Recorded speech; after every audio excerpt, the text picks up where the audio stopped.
Well, hello, everybody. I hope you're all having a good day so far. It's going to be a bit of a different video today. It might be probably the first serious video I've made since starting this channel. And it's probably not going to do as well because the vertical videos, the little shorts, those tend up to make the bulk of my viewership base. So that's, which is fine. I don't mind talking to a select few of you if it means that it can help. Okay, so it's April Fool's Day, and as a special little treat, naturally, I'm talking about the most serious point in my life, and more importantly, how that has brought me to be so joyful, and more importantly, how that led to my discovery in God, and why I became a comedian ultimately. And I thought that this was going to be an important video to make because I think that we're at a crossroads right now. I think it's, especially with this development in AI. I'm getting ahead of myself for a minute there. First, I would just like to say I'm turning 30 this year, and which is a big thing. And I've been debating on whether to even make this video because it's essentially giving advice, and I think that if you're under the age of 60, then you shouldn't really be giving advice at all or passing wisdom because you're just too young to do something like that. But here I am anyway, just doing the comedian thing and just rolling with it. I don't even have a script right now. I'm just trying to be as truthful with you as I can. So, going back to what I said earlier, I think that was loud. Going back to what I said earlier, I think we're at an information crisis right now. I think it's growing increasingly hard what to believe and what news that we see is true. What do we stake our beliefs on? Can we even really trust our eyes with all this AI video crap that's being shoveled in front of us right now? Well, and it really got me to thinking. What's the stuff that I believe in? Well, I can tell you two things. Number one, I believe in pain. And number two, I believe in mercy. I believe in second chances. And I understand that because both of those happened to me in a very significant degree, which is what led me to be here with you guys today.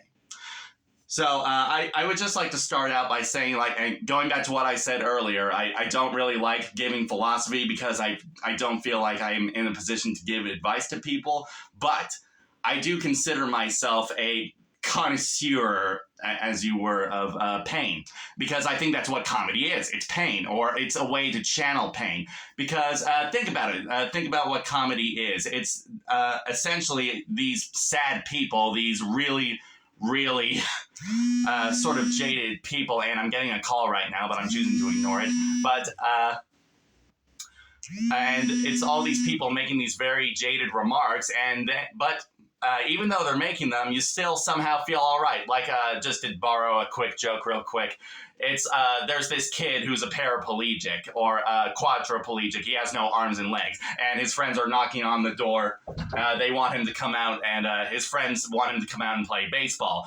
And then his mom says, you know Jimmy's a quadriplegic, right? And then they say, yeah, we want to use him as second base. So, which is horrible. It's very painful, but for some reason, you're kind of okay with it. You're able to sort of internalize that and put it out in a way that somehow isn't absolutely miserable. And that, to me, is the cornerstone of comedy, which is why I think I like being a comedian. A, because it's easy. It's just making people laugh, and I love to make people laugh.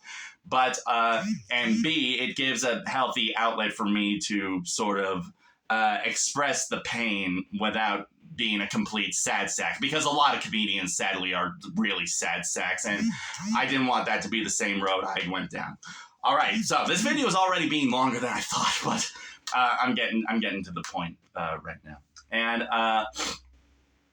going back to pain, and I would like to go back to probably the greatest pain that I ever felt was back whenever I was midway through high school. And it was bad. It was really bad. Essentially, I blew up my life for no reason. My social life was imploding. I didn't have a good relationship with my parents, and I essentially contemplated whether I should just run away and become essentially a male prostitute, basically. And uh, this is the first time I've ever really told somebody this, and the reason why I'm telling you that is because like I said, I believe in mercy. I believe in second chances, and that is what I was given. I was given the mother of all second chances when my parents, who thankfully still love me and still do today, they sent me away. They sent me away to this camp. I don't remember what it was called, and ultimately, that's where I encountered Jesus. That is where I met God, and it and just like that, it's like somebody flipped a switch on my life. It's like all this richness that I had been denied. It wasn't like I learned something. It goes beyond learning, essentially.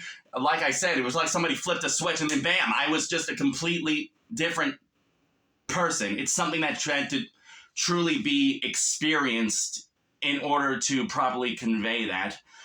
And essentially, from all this doubt and strife and from all this awful stuff that I have been consuming, and from all this doubt, worriness, sorrowness, and brokenness, I emerged the other side. And I was able to go down a path that thankfully led me down the road I am now to not just become a comedian, but a writer, an entertainer, somebody who wants to delight, somebody who felt like I've truly found my purpose in this world. It's really hard to put into words, especially because I'm not used to talking this long. But I thank you guys for going with me. I understand this all might seem a bit heavy, but I just thought it was important. I just thought it was probably the most important lesson in my life, is knowing that you still got this. Even if you're hurting right now, what if that hurt is just part of the stepping stone? And just take what's happening right now with Easter coming up. That was probably the biggest hurt ever felt of all time. And look what happened because of it. It's all a process. And you've got a second chance. And you have the capability to express joy, even in the darkest of moments. And I don't know if I was planning to say something beyond this, but I feel like that's a good message to leave on. And I would just like to say I'm very thankful to be sharing this with you, my friends. And I do consider you guys my friends, even all 1,000 of you, even though you've never met me. And you managed to take a chance on this old bald bastard and gave him a chance of a career on YouTube. And that's really grateful of you. And I'm still making a very big video to thank you guys coming up really soon. But yeah, so that is what I believe in. I believe in pain, and also I believe that pain can be channeled in such a way to make you a better person, even if it's really, really hard. And I think that most of the inspirational people who I've met in my life, my father included, they would express the exact same thing that I am expressing with you today. So there you go. A longer video for you, a bit more personal for you. But hey, ultimately, it's a happy ending. So I hope you go out there and you have a good day, and that you're getting ready to have a great Easter with your family. And for the love of God, please just go have a laugh, because whatever's going on in the world, you're still here. You still have a chance. And yeah, I think I'll just end it there. Have a great rest of your day. And now go on. Get